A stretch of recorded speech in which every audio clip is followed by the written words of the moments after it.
Good morning. Grabe. Ganda oh.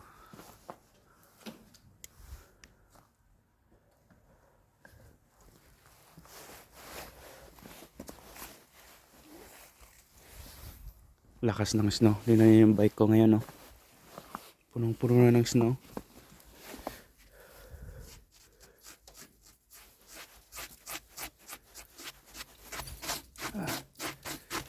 Kapal. Tigas pala ng snow.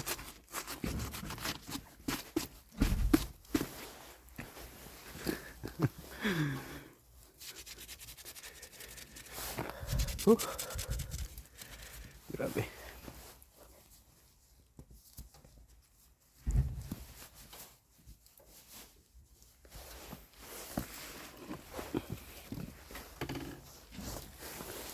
Ayan.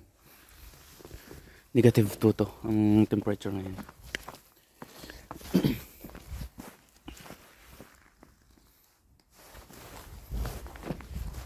Let's go.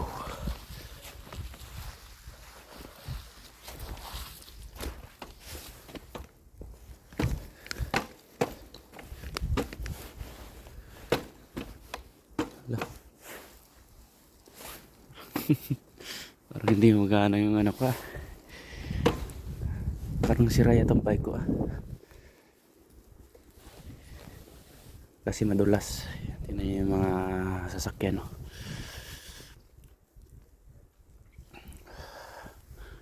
Puno. Grabe. Napakakapal ng snow ngayon.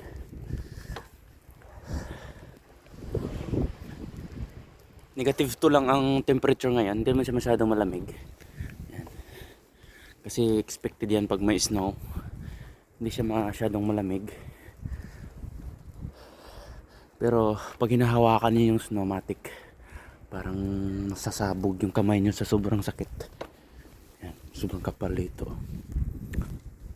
Naalala niyo dati yung nagano ako, naghubad tapos umiga sa snow.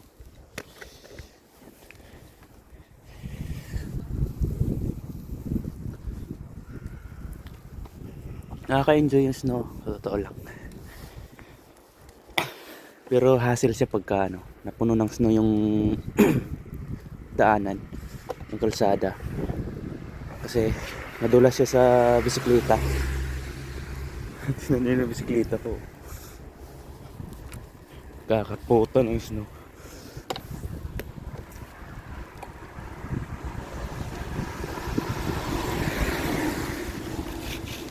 Hindi na gumagana yung brake. Yung preno hindi na gumagana. Grabe.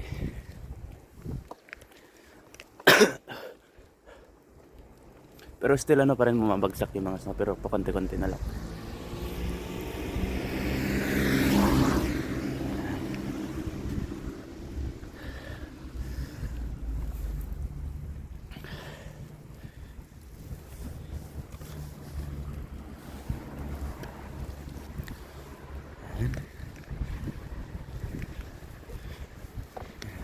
Ganda.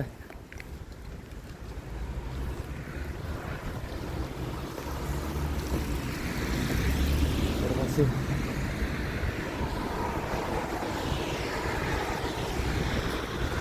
hindi na ko masyadong kumakapit yung brake. Yung brake. Brake.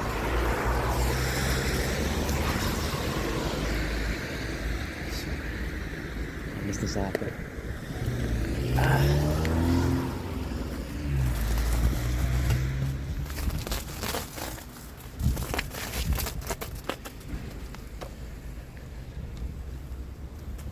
Sobrang ganda. Sobrang kapal lang snow. Mas makapal pa kaysa last year. Yung snow ngayon.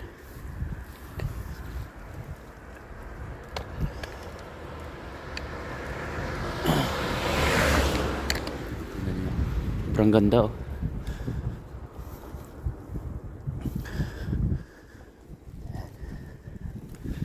Pero yung mga Croatian,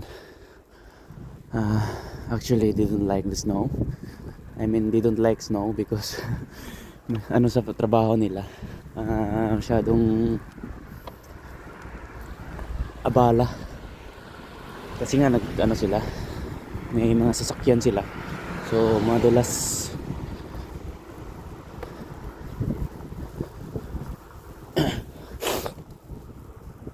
tsaka parang ayaw nila yung snow. Siyempre tayo mga Pilipino, gusto natin kasi wala naman sa labansa natin to eh. Kaya nung unang dating ko dito, nung unang experience ko ng snow, parang na-ignorante talaga ako. Nakaka-ignorante naman talaga siya kasi ikaw ba naman yung first time mong maka-experience na yung mga bata naglalaro sa snow. Ayan.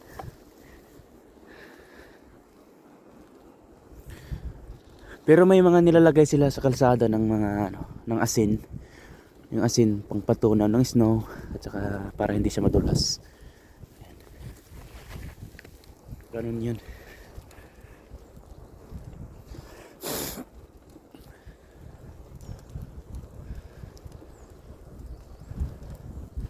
Nagsimula itong snow kahapon ng madaling araw, mga alauna. Ay hindi, alas 8 pa pala ng, alas 8 ng gabi kahapon hanggang ngayon. Probably tuloy-tuloy itong snow na ito. But actually it's okay because hindi naman siya maulan. Kaya hindi siya hassle. Kasi pag hassle lang dito pag may ulan tsaka hangin. Sobrang lamig kasi.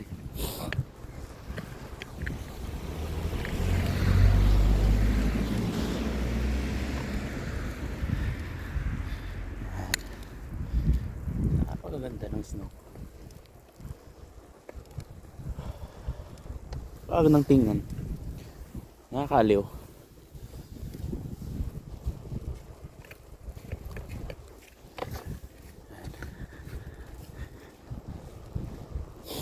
Pero dito tulad sa Pilipinas, sa Finland.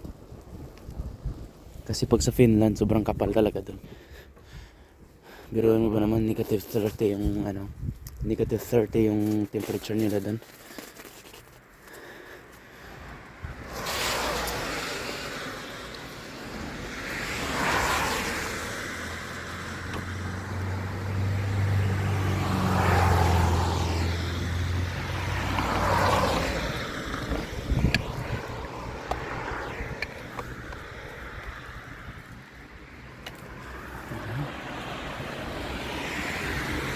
Palamuti ito, palamuti sa paligid.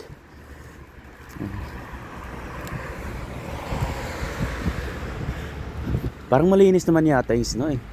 Kasi sa Canada nakikita ko kinakain ng ibang mga kababayan natin doon eh. Hindi naman sila nagka-diarrhea. Di ba kayo nagka-diarrhea mga kabayan?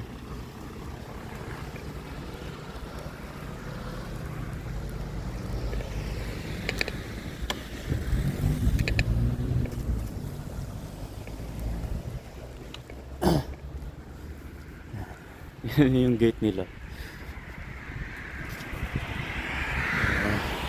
Ang ganda siguro pag ganito sa Pilipinas, no? Pero for sure marami magkakasakit ng mga kababayan nating mga Pilipino. Kasi hindi naman tayo sanay sa ganito eh. Kami na sanay lang dito, na-adapt lang namin tong klima na ito. Kasi medyo matagal-tagal na kami dito eh. Yan. Pero nagkakasakit din kami, nagkasakit kami nung mga nakaraan. Pag parating na yung winter, magkakasakit ka na kami dito. Siyempre, yung katawan natin maninibago. Kahit naman ibang lahi, nagkakasakit din sila eh. Kaya kailangan dito doble-doble yung jacket. Tsaka yung suot mo. Medyas makapal. Bonnet. Tsaka gloves. Kailangan may gloves. Kasi pag wala kang gloves, sobrang sakit sa kamay nito. Sobra. Napakasakit sa kamay nito pag wala kang gloves. Lalo na pag hinahawakan mo yung snow tapos wala kang gloves. May mga kabayan natin. Kasalubong natin ngayon. Itong vlog na ito, mapapanood nyo ito. Yung mga nasa Pilipinas na gustong mag-Croatia. Ay, napakaganda po dito mga kabayan. Kabayan natin to. Yun.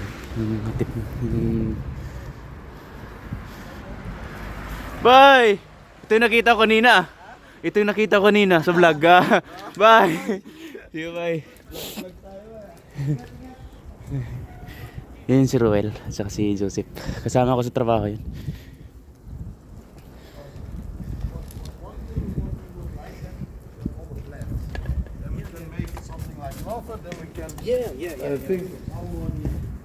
Oh, tingnan mo.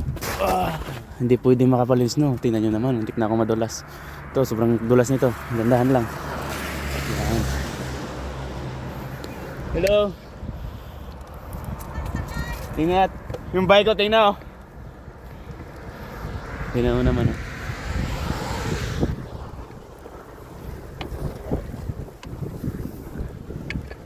Ganda. Sobrang kapal dito banda oh.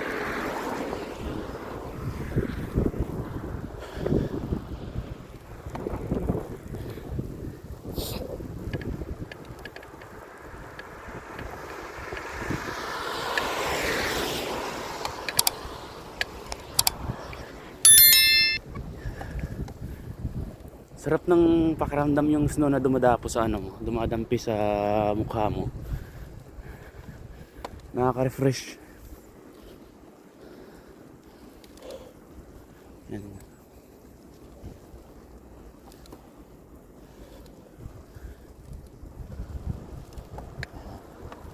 Book, see you.